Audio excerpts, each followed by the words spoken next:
E nessa semana a Nintendo anunciou Star Fox para o Switch 2. Eu não tenho cacife para ter o Switch 2, né? Mas eu acabei esbarrando numa reportagem que contou a história de como o primeiro Star Fox chegou ao mundo e como ele foi revolucionário e mudou a história da Nintendo para sempre.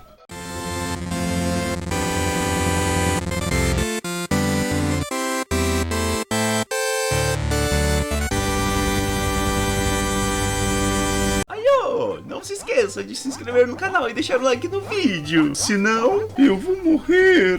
Mamma mia!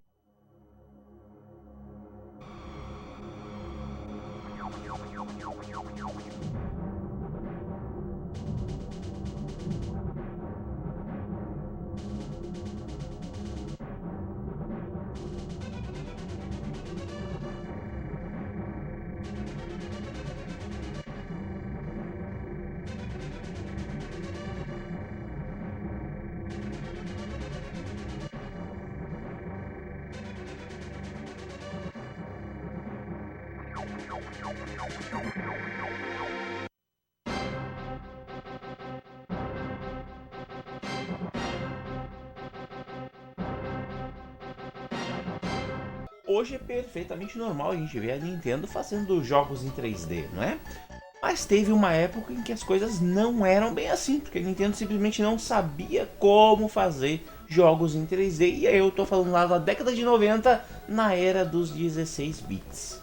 E foi uma empresa britânica que ensinou a Nintendo como é que fazia. Um grupo de programadores tão absurdamente talentoso e avançados que basicamente hackearam o Game Boy, coisa que na época ninguém conseguia fazer ainda. Criaram um chip secreto num cartucho e mudaram a história dos videogames para sempre. O logo da Nintendo descia da parte de cima da tela e quando chegava no meio, o inicializador checava se ele estava na posição correta. Percebemos que com apenas um resistor e um capacitor, cerca de 1 centavo de custo, poderíamos descobrir como vencer a proteção. Contou Jazz Sun em entrevista de como eles chamaram a atenção da Nintendo através desse subterfúgio da equipe dele para quebrar a proteção que a Nintendo colocava no sistema. No início da década de 90, a Nintendo dominava o mercado de games. Porém tinha um probleminha. O consenso na época é que o futuro dos videogames era em 3D. Os PCs já começavam a apresentar seus primeiros polígonos, arcades também avançavam rapidamente e empresas concorrentes como Sega e Sony também já estavam de olho nesse futuro. Mas a Nintendo tinha um probleminha nas mãos. O Super Nintendo, que era o console forte da época para a Nintendo, não tinha sido projetado para jogos em 3D. O Super Nintendo era um monstro para gráficos 2D, gráficos em pixels. Temos alguns dos jogos mais lindos já feitos em pixel no Super Nintendo. Mas para 3D ele sofria. E não era pouco. E foi nesse momento que chegou no cenário uma empresa britânica chamada Argonaut. E cá entre nós, eles estavam muito à frente do resto da indústria nesse quesito. Um dos programadores da Argonaut era Dylan Cuthbert. E ele era praticamente um adolescente quando começou a fazer algo que parecia impossível. Gráficos 3D num Game Boy. Só para tu entender a doideira que isso aqui é. O Game Boy já estava de bom tamanho se conseguisse rodar um gráfico normal sem borrar, um gráfico 2D. Pois esse cara estava conseguindo fazer rodar polígonos no Game Boy, cara. Em tempo real. Aquele protótipo da Argonaut acabou virando um jogo chamado X, que só saiu no Japão. Mas quando a notícia chegou na Nintendo, eles ficaram estarrecidos com o que os caras tinham conseguido fazer. Tanto que, segundo o relato da época, a Nintendo literalmente colocou os caras no avião e levou direto para Kyoto para conversar com o pessoal da alta cúpula. Porque a Nintendo se deu conta de uma coisa muito importante. Aqueles britânicos tinham descoberto como é que fazia para rodar 3D num console, numa CPU que era frágil para a época. Apesar de tudo, ainda tinha um probleminha. O Super Nintendo não tinha condição de rodar aqueles gráficos sozinho. Não tinha como aquela CPU aguentar. E é aí que a Argonaut inovou mais uma vez. E se a gente colocasse outro processador dentro do cartucho? Fizemos uma demo de NES Glider em 3D rodando no NES. Eles nos deram um Super Nintendo bem antes do lançamento e portamos o jogo para ele. Mostramos e dissemos a eles que aquilo era o melhor em 3D que o console poderia produzir e que eles não projetaram o Super Nintendo tendo os jogos 3D em mente.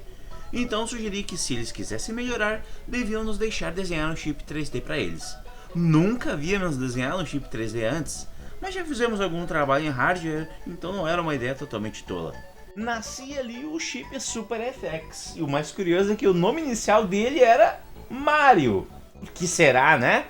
Eu te explico. A sigla que identificava o projeto era Mathematical Ergonaut Rotation Input e Output, ou seja, Mario. Basicamente, o verdadeiro poder gráfico do Star Fox do Super Nintendo não estava no Super Nintendo, estava dentro do cartucho. E isso permitiu algo inacreditável para a época: gráficos poligonais sendo gerados num Super Nintendo em tempo real.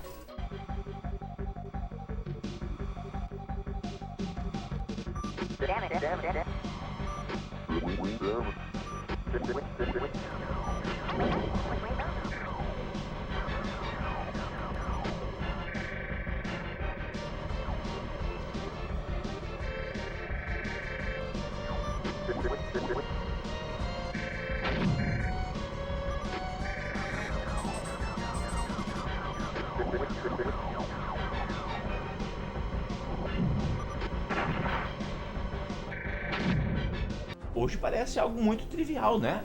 Mas na época, em 1993, aquilo ali era tipo coisa do outro mundo. Ninguém nunca tinha pensado em fazer algo parecido até então. E é aí que entra a parte mais emocionante da história toda. A Argonaut basicamente ensinou a Nintendo como é que se faz jogo em 3D.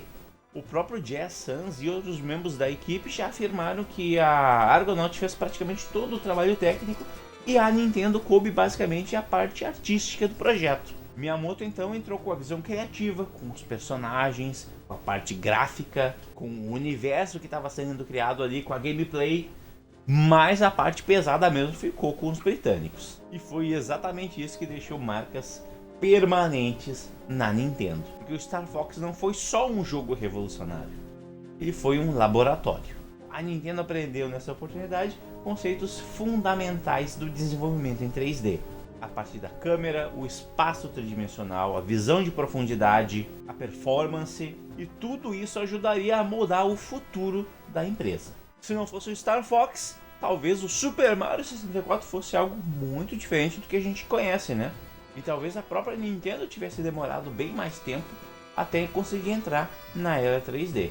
E o mais incrível é que o Dylan Cuthbert continuou trabalhando na Nintendo por muitas décadas ainda, inclusive na produção do Star Fox 64, que é o jogo que está recebendo o remake para o Switch 2 no momento.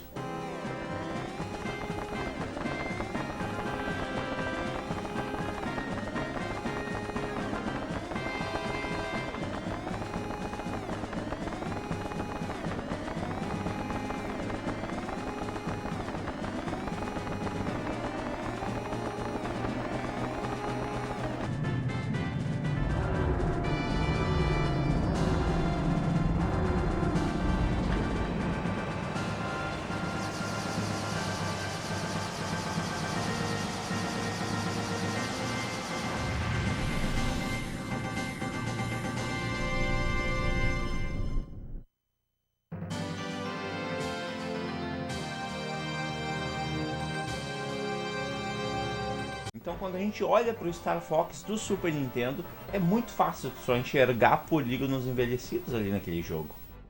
Mas tem muito mais nesse cartucho do que apenas polígonos. Tem ali o nascimento do 3D da Nintendo. E o mais curioso disso tudo é que uma das maiores revoluções da história da Nintendo começou com um pequeno estúdio britânico que resolveu ousar e tentar fazer aquilo que parecia impossível. Essa é a história que eu tenho para te contar hoje. Muito obrigado para você que assistiu até aqui. Um abraço e até a próxima!